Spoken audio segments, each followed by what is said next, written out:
मतदार यादीच्या विशेष सखोल पुनरीक्षण SIR 2026 साठी मतदान केंद्रस्तरीय अधिकाऱ्यांच्या BLO मिशन ब्ल्यूप्रिंट आणि कृती आराखड्यात आपले स्वागत आहे.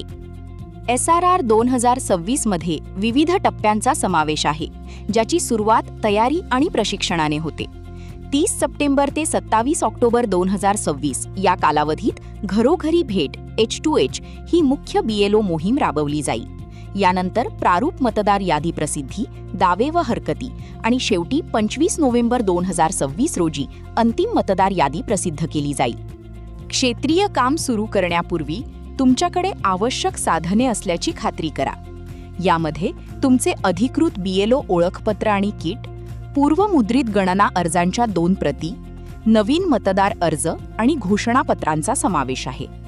महत्त्वाचे म्हणजे तुमच्या स्मार्टफोनमध्ये अद्ययावत BLO ॲप किंवा ECI नेट असणे आवश्यक आहे आणि 1 जानेवारी 2022 पर्यंतची मतदारांची संदर्भ यादी सोबत ठेवा. घरोघरी भेटीदरम्यान मतदान केंद्रांचे सुसूत्रीकरण सुनिश्चित करा. एका मतदान केंद्रावर मतदारांची संख्या 1200 पेक्षा जास्त नसावी. मतदारांना नैसर्गिक अडथळे ओलांडून 2 किलोमीटरपेक्षा जास्त प्रवास करावा लागू नये.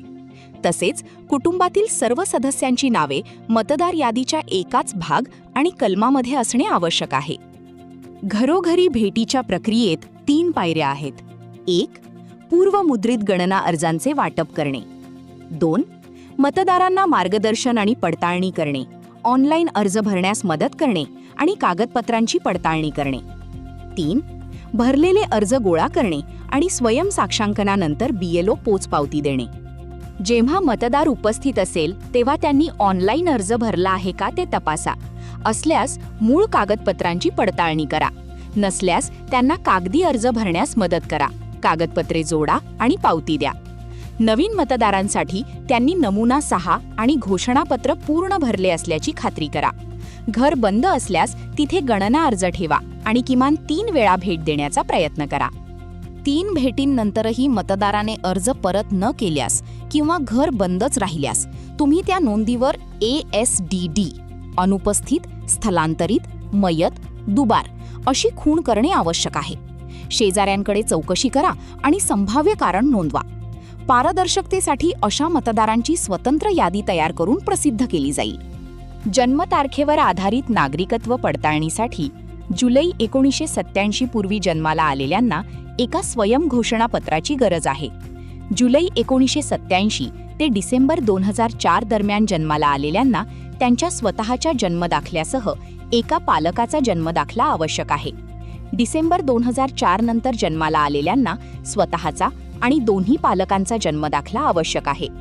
महाराष्ट्रासाठी 2002च्या यादीत नाव असलेल्यांना विशेष सवलत म्हणून यादीचा उतारा हा पुरेसा पुरावा मानला जाईल. आधार कार्डबाबत ते ओळखीचा पुरावा म्हणून ग्राह्य धरले जाईल, परंतु नागरिकत्वाचा पुरावा म्हणून नाही. तरीही ते नाकारता येणार नाही. विद्यमान मतदारांसाठी गणना अर्ज वापरा, कागदोपत्री पुरावे गोळा करा आणि 2002ची यादी तपासा. नवीन मतदारांसाठी नमुना 6 आणि घोषणापत्र वापरा. त्यांचे वय 18 वर्षे किंवा त्याहून अधिक असल्याची खात्री करा. नाव हस्तांतरण किंवा दुरुस्तीसाठी नमुना 8 आणि घोषणापत्र वापरा. राज्याबाहेरून येत असल्यास घोषणापत्र अनिवार्य आहे. या मोहिमेत डिजिटल कामकाज अत्यंत महत्त्वाचे आहे. सर्व गोळा केलेले अर्ज आणि कागदपत्रे दररोज BLO ॲप किंवा ECI नेटवर अपलोड करणे आवश्यक आहे. फोटो, अक्षांश, रेखांश यांसारखे स्थान तपशील आणि पत्त्याची माहिती अचूक भरल्याची खात्री करा. मूळ कागदी अर्ज ERO कार्यालयात जमा करणे अनिवार्य आहे. पर्यवेक्षक 10% कामाचे ऑडिट करतील आणि प्रत्यक्ष कामाचा दर्जा व प्रमाण तपासातील. राजकीय पक्षांनी नियुक्त केलेल्या एजंट्स BLAs सोबत सहकार्य करा. प्रारूप यादी प्रसिद्ध होण्यापूर्वी BLA दररोज जास्तीत जास्त 40 अर्ज आणि त्यानंतर दररोज 10 अर्ज सादर करू शकतात. त्यांनी पडताळणीचे लेखी स्वयंघोषणापत्र देणे आवश्यक आहे. प्रारूप यादी प्रसिद्ध झाल्यानंतर दावे व हरकतींचा टप्पा सुरू होतो. ज्यांनी गणना अर्ज दिले आहेत त्यांची नावे प्रारूप यादीत असतील. ERO कार्यालये दररोज दावे आणि हरकतींची यादी प्रदर्शित करतील. ज्यांची नावे अद्याप नोंदणीकृत नाहीत ते नमुना 6 आणि घोषणापत्र सादर करू शकतात. ERO स्वेच्छा सुओ मोटो चौकशी करतील आणि अपात्र नावे वगळली जातील. 25 नोव्हेंबर 2026 रोजी अंतिम मतदार यादी प्रसिद्ध होईल. या एकत्रित आणि अद्ययावत यादीमध्ये नवीन जोडलेली आणि वगळलेली नावे स्पष्टपणे दिसतील. तुमचे योगदान हे सुनिश्चित करेल की कोणताही पात्र नागरिक सुटणार नाही आणि कोणताही अपात्र व्यक्ती यादीत राहणार नाही.